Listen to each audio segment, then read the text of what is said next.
everybody, I have been watching a few videos, well I always do, but I've noticed that a few of us in the 100-day challenge are being too self-critical, because I actually think you're all fab the way you are anyway, but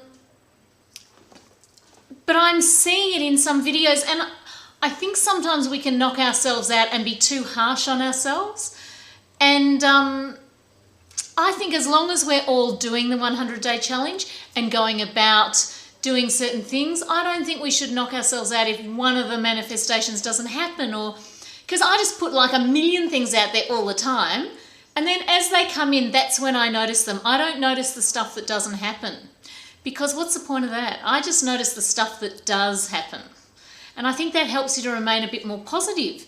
So, you know, like I have been wanting, I'm an exerciser, I really am, and I have to be, or I do put on weight. So because I've had whooping cough, I haven't been able to do any exercise. I've just started going back to the gym and doing some weights, but very light weights, but I can feel it. And I've also started doing some walks again, but fast walks, and I did a really good pace the other day, so I was pleased about that. I'm not back at spinning yet, but I'm looking forward to hopefully next week. Anyway, I've been saying I'm going to walk every day this week, and I haven't. But, you know, I can't knock myself up about that because I'm not really ready to be doing it so much like that. And you know what? Secretly, I've actually enjoyed not exercising and not even having it on my agenda, because it is always in my life and it always is on my agenda. But it was really quite nice to have that break. So that's the good thing, I guess. Now, so last night, after watching a few videos of people who I really like on the thing, who I felt were being too hard on themselves, and I'm not even saying who they were, because they will probably go, oh God, I wonder if that was me she was talking about. I reckon you'll know who I'm talking about as yourself, not others who, you know, whatever. So anyway, I'm sitting on the couch last night and I thought I am going to tomorrow talk, which is today, about self-criticism and how we're too hard on ourselves. So I'm sitting there, and part of my thing for my art room of cleaning it out is going through all my piles of magazines that I have hoarded. So I come across this article about Linda Evangelista, who, you know, the top supermodel, that gorgeous one, and listen to this. It was just the little bit at the end. Now, we all know how gorgeous she is. And she said, I used to look at magazines and I couldn't afford those clothes and I couldn't look like those women, she says. And you know what I found out when I became a model? I still couldn't look like those women, because I'm retouched and I've had 4 hours of makeup and 2 hours of hair, and I'm pinned and airbrushed and holding a position that my body could never hold in real life and look natural. So even I could never look like myself. So how cool is that for Linda Evangelista to say? Because that's so true.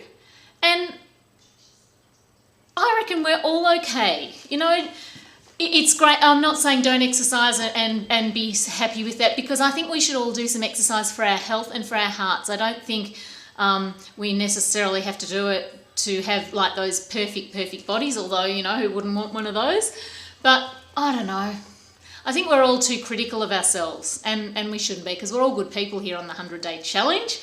And, so I decided to talk about that. And you know how when you start talking about stuff, then other things enter. So here's my quote from the Daily Guru. Now, some of you may have received it yourselves, because I recommended it. It's www.thedailyguru.com, and they send out little daily quotes. Here's today's one. Speak kindly to yourself. What is this self inside us, this silent observer, severe and speechless critic who can terrorise us and urge us on to futile activity, and in the end judge us still more severely for the errors into which its own reproach drove us? That's by T.S. Eliot. And then after that, it says, they just have little points to talk about. How do you talk to yourself? Would you talk that way to anyone else? Now that is a good point. The things we say to ourselves, we should be thinking, would we say that to someone else? Our thoughts create our reality, which we all know. How do you typically think about yourself? Do you berate yourself for being stupid, sloppy, forgetful, or insensitive? Do you watch yourself with interest, respect, and compassion?